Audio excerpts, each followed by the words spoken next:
Picture this. You're lying in bed at 3 in the morning and your mind is racing like a runaway train. Maybe you're replaying that awkward conversation from earlier today, or worrying about tomorrow's meeting, or wondering if you said the right thing to your friend last week. Your body is exhausted, but your thoughts just won't stop spinning. Sound familiar? Here's something beautiful I want to share with you today. 2,500 years ago, a young prince named Siddhartha sat under a tree and discovered something extraordinary. He realized that the chains that bind us most tightly aren't made of metal or rope. They're made of our own thoughts, our worries, our endless mental chatter that keeps us prisoner in our own minds. You know what's amazing? That same discovery that freed him can free you too, right here, right now, in your everyday life. You don't need to become a monk or retreat to a mountain cave. You don't need to change your religion or give up your morning coffee. You just need to understand a few simple truths about how your mind works. So take a deep breath with me. Let your shoulders drop. Feel yourself settling into this moment. Because today, we're going on a gentle journey together. We're going to explore how ancient Buddhist wisdom can help you break free from those invisible chains, find peace in the chaos, and discover a kind of happiness that doesn't depend on everything going perfectly in your life. The question I want you to hold in your heart as we begin is this: what if the prison you think you're trapped in has no walls at all? What if the door has been open this whole time and you just haven't noticed it yet? Now, before we dive deeper into this beautiful journey together, let me share something that might surprise you. Buddhism isn't really a religion in the way we often think about religion. It's more like a gentle science of the mind, a collection of practical tools that anyone can use, regardless of what you believe or where you come from. Think of it this way. If your mind were a garden, Buddhism would be like having the most wonderful gardening guide ever written. It doesn't matter if you're Christian, Muslim, Jewish, Hindu, or if you don't follow any particular faith at all. These tools work for everyone because they're based on something we all share: the human experience of having a mind that sometimes feels like it's working against us. You see, the Buddha wasn't trying to create a new belief system. He was simply a very honest person who looked deeply at human suffering and asked a beautiful question: why do we suffer so much, even when our lives are going well? And more importantly, is there a way out of this suffering? What he discovered was so profound, so universally helpful, that it's been passed down through generations for over 2 millennia. And here's the wonderful thing: you don't need to take anyone's word for it. Every single teaching in Buddhism is an invitation to test it out for yourself, to see if it actually works in your own life. Today, we're going to explore 3 gentle insights that can transform how you relate to your thoughts and emotions. First, we'll understand why that voice in your head sometimes feels like your worst enemy.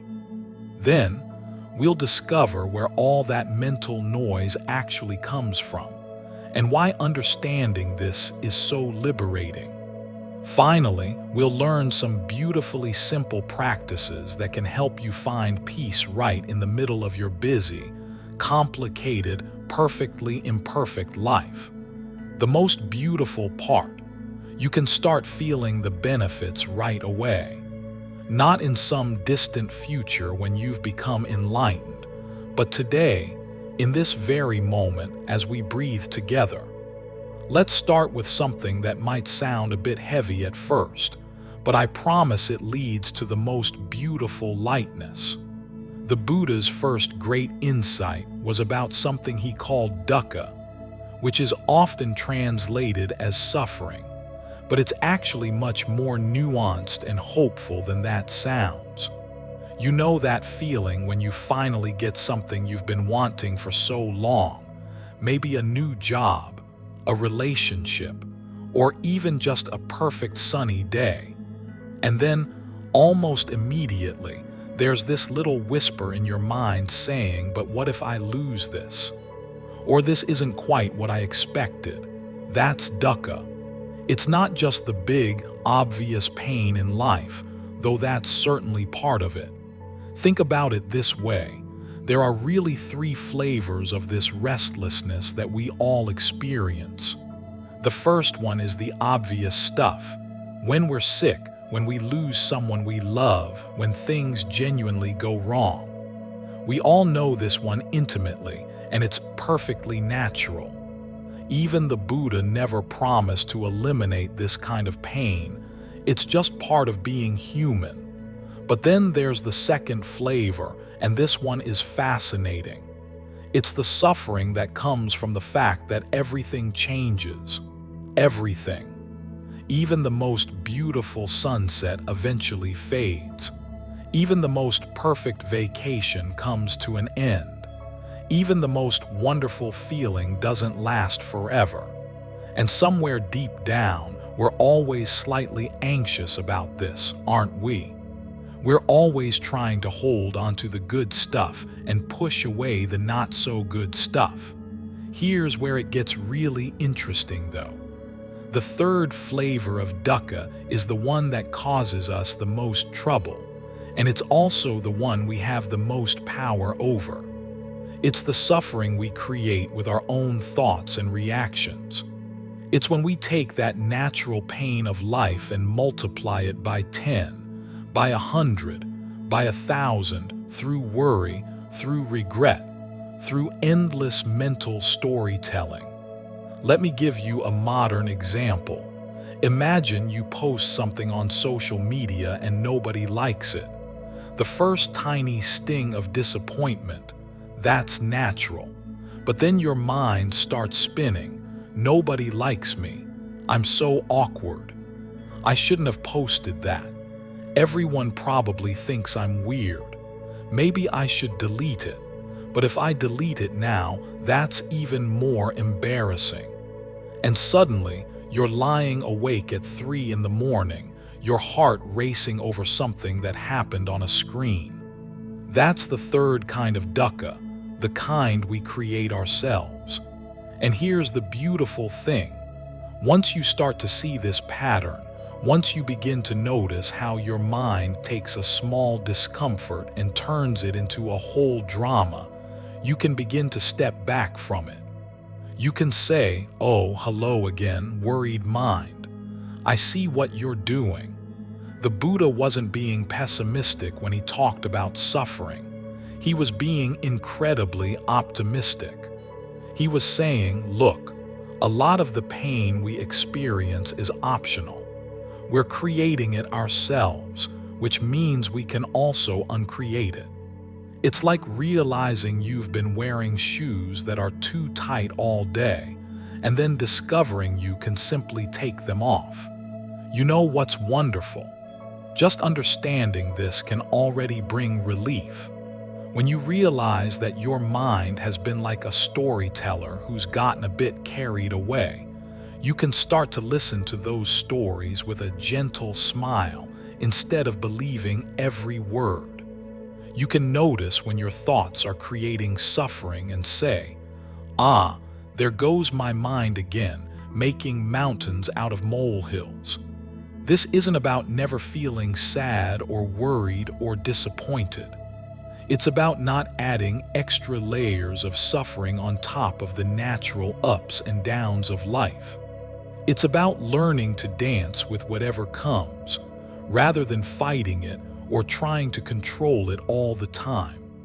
Now, here's where the Buddha became like the world's most compassionate detective. He didn't just notice that we suffer, he wanted to understand why. And what he discovered is so simple, and yet so profound that it can change everything about how you experience your daily life. He found that at the root of all our mental suffering is something called tanha, which means thirst or craving. But don't worry, this isn't about never wanting anything ever again. It's much more subtle and beautiful than that.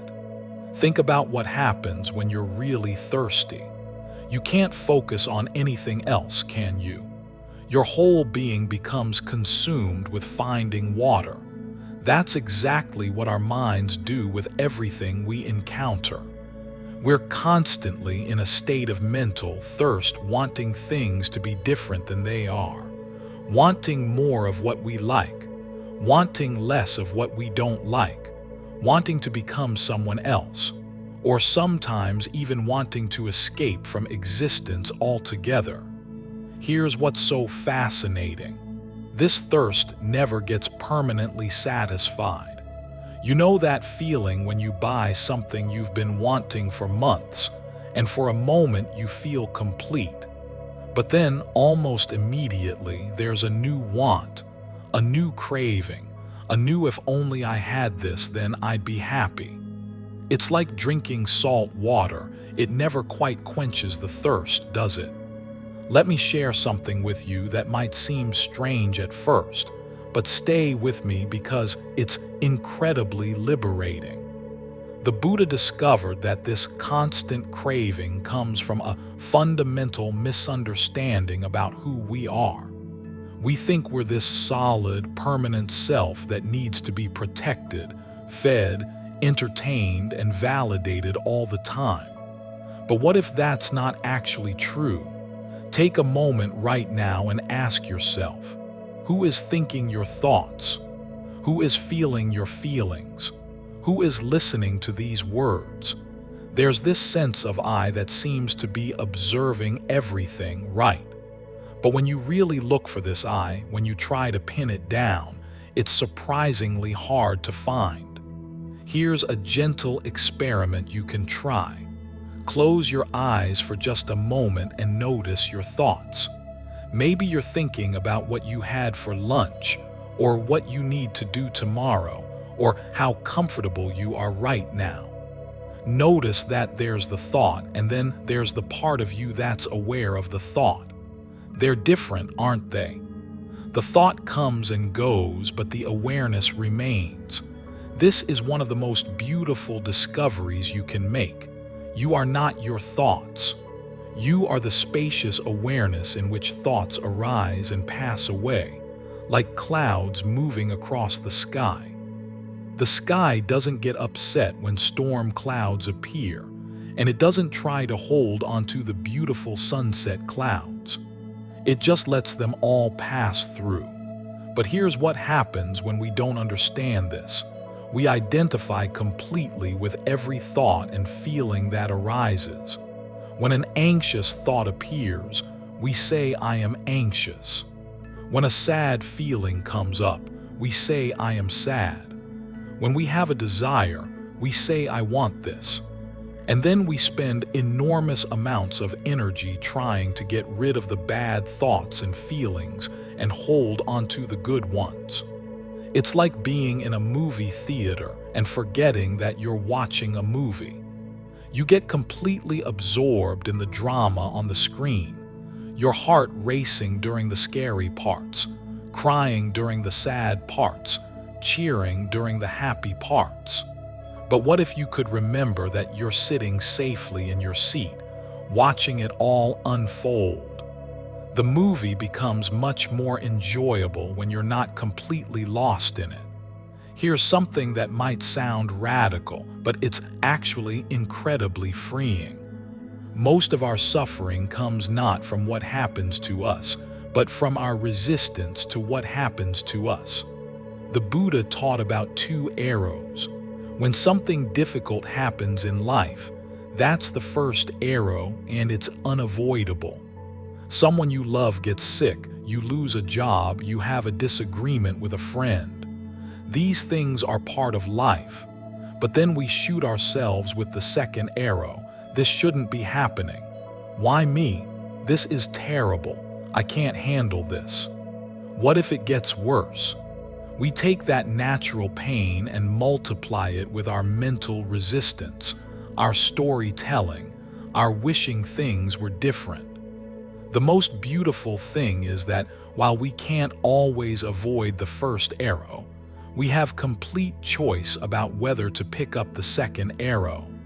When you understand that you are the vast sky of awareness, not the temporary weather patterns of thoughts and emotions, you can watch that storm cloud of difficult feelings move through without getting completely soaked by it. This doesn't mean becoming cold or disconnected.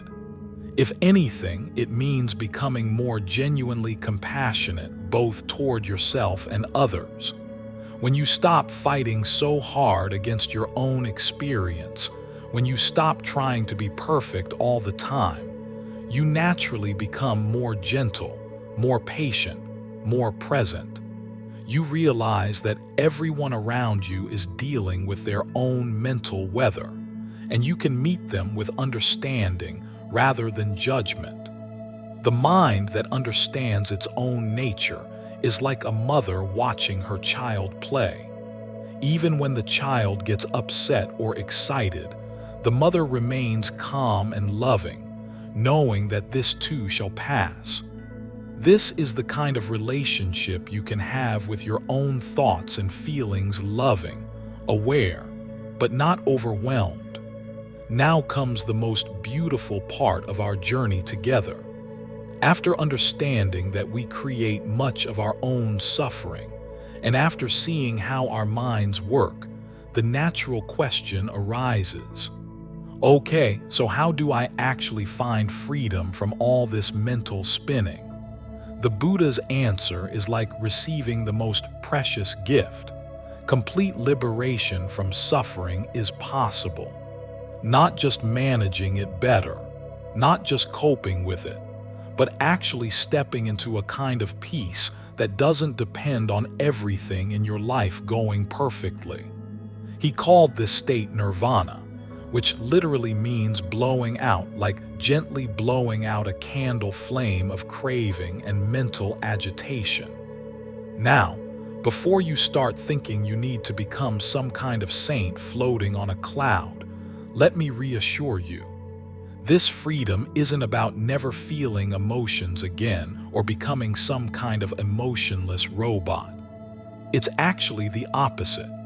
When you're not constantly fighting with your own mind, when you're not always trying to control every feeling that arises, you become more alive, more present, more genuinely joyful than you ever imagined possible.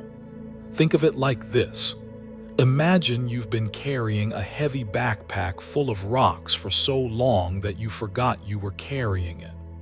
The freedom we're talking about is like that moment when you finally set the backpack down and feel how light and natural your shoulders can be. The joy isn't something you have to create. It's what's naturally there when you stop carrying all that unnecessary weight. The beautiful thing is that you don't have to wait until you're fully enlightened to taste this freedom. Every moment you choose awareness over reactivity, every time you breathe instead of spinning in worry, every instant you remember that you are the sky and not the clouds, in that moment, you are free. So how do we actually walk this path? The Buddha, in his infinite compassion, laid out what he called the Eightfold Path. Think of it as a gentle roadmap for living that naturally leads to peace and wisdom. And the beautiful thing is, all 8 aspects support each other like the spokes of a wheel.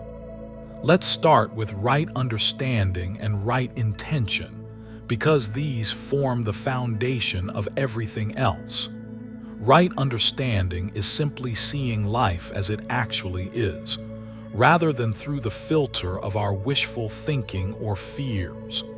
It's understanding that everything changes, that we're all interconnected, that our happiness doesn't actually depend on getting everything we want or avoiding everything we don't want. Right intention is about setting your heart in the direction of genuine freedom and compassion. It's waking up each morning and gently reminding yourself, today, I want to live with more awareness, more kindness, more presence. Not as a rigid rule, but as a loving intention that guides your day. Here's a simple practice you can try. Each morning, before you check your phone or jump into your day, take 3 conscious breaths and set a gentle intention. Maybe it's today, I want to listen more deeply, or today, I want to notice beauty around me, or simply today, I want to be kind to myself.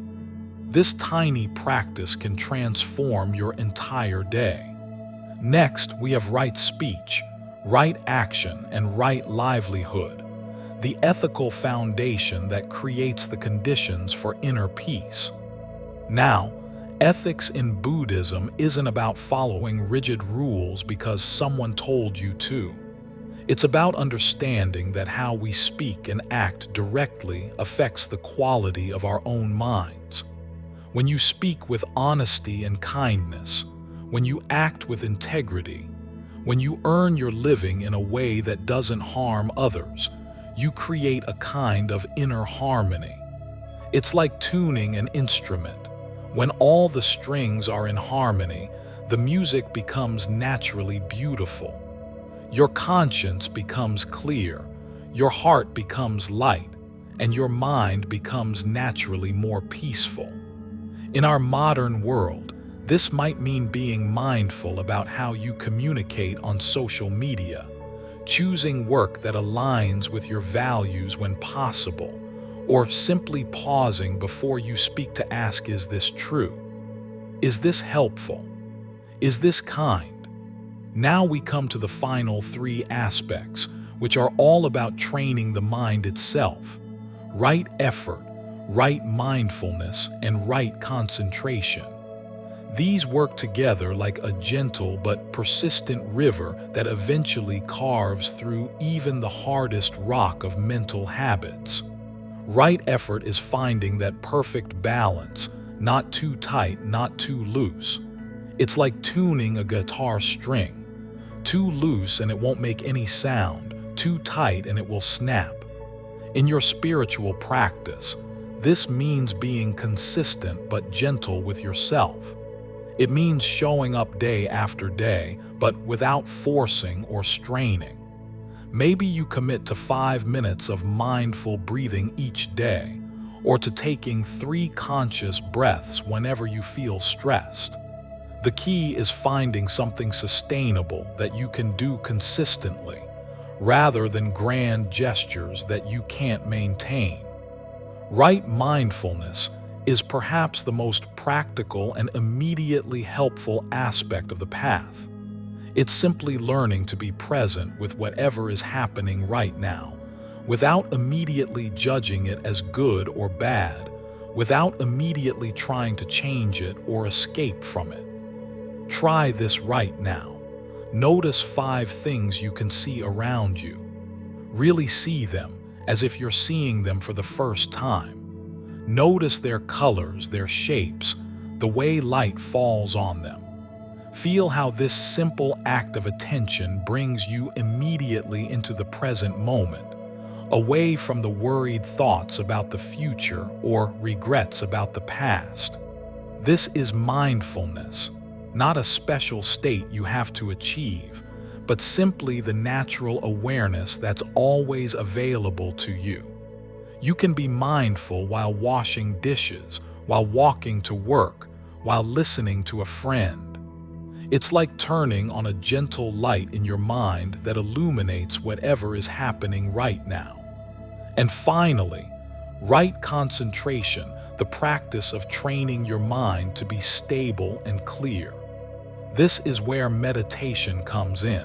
But don't worry if the word meditation makes you think of complicated poses or years of training.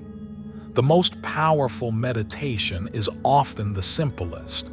Here's a meditation you can do right now. Close your eyes gently and simply notice your breath. Not changing it, not controlling it, just noticing the natural rhythm of breathing in and breathing out. When your mind wanders, and it will, because that's what minds do, simply notice that it wandered and gently bring your attention back to your breath. That's it. That gentle returning to the breath over and over is training your mind in the most beautiful way. Each time you notice you're lost in thought and return to the present moment, you're strengthening what I like to call your awakeness muscle. You're training your mind to be less reactive, more spacious, more able to rest in peace regardless of what's happening around you. The beautiful thing about this path is that every step supports every other step. The more mindful you become, the more naturally ethical your actions become. The more you practice concentration, the clearer your understanding becomes. The more you cultivate right intention, the more effortless right effort becomes. It's like a gentle upward spiral of increasing freedom and joy. Now, I know what you might be thinking.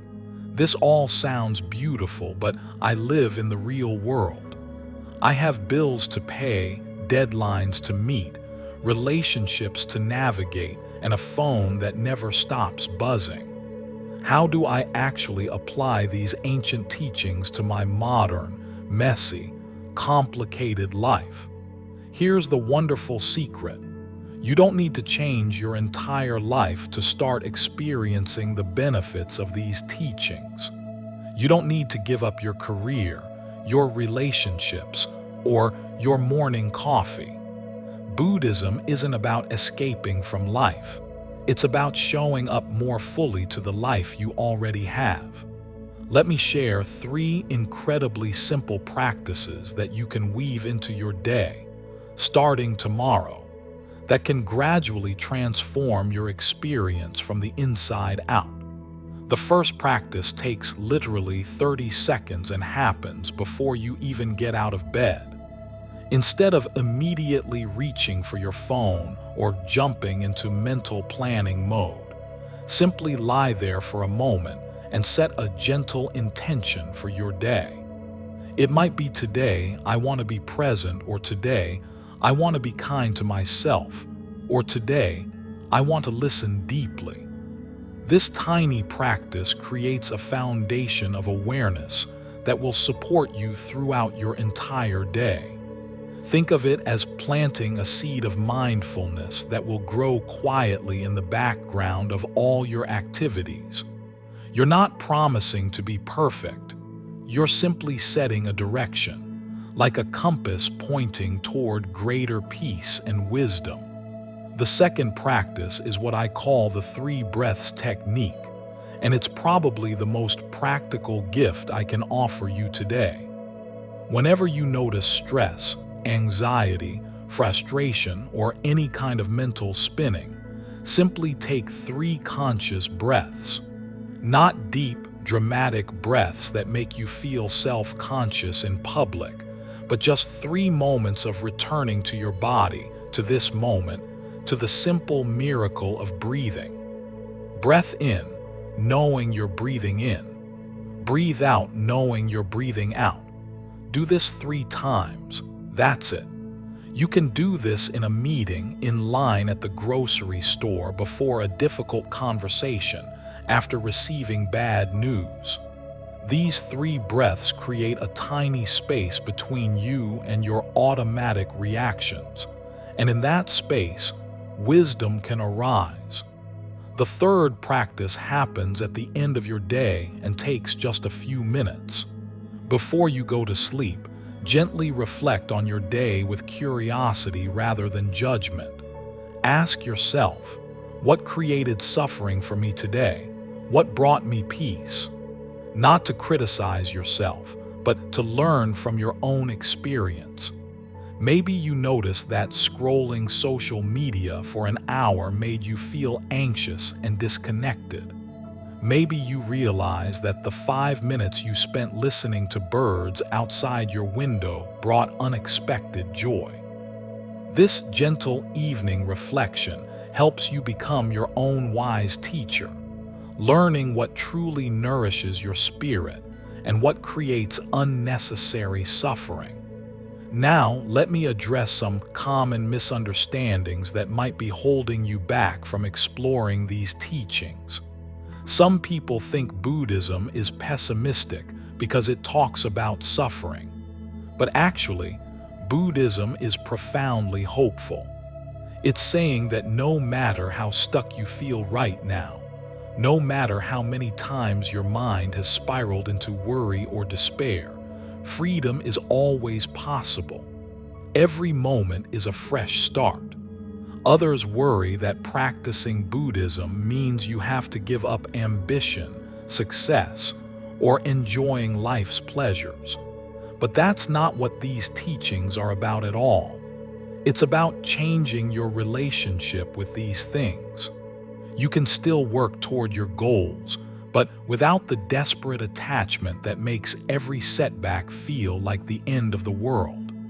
You can still enjoy a delicious meal or a beautiful sunset, but without the grasping that says, I must have this feeling forever, or the fear that says, what if I lose this? When you practice these teachings, you don't become passive or disconnected. You become more genuinely engaged with life because you're not constantly fighting with reality. You become more effective in your work because you're not wasting energy on worry and resistance. You become more loving in your relationships because you're not constantly trying to control how others behave. Some people also think that these practices are only for naturally spiritual or calm people.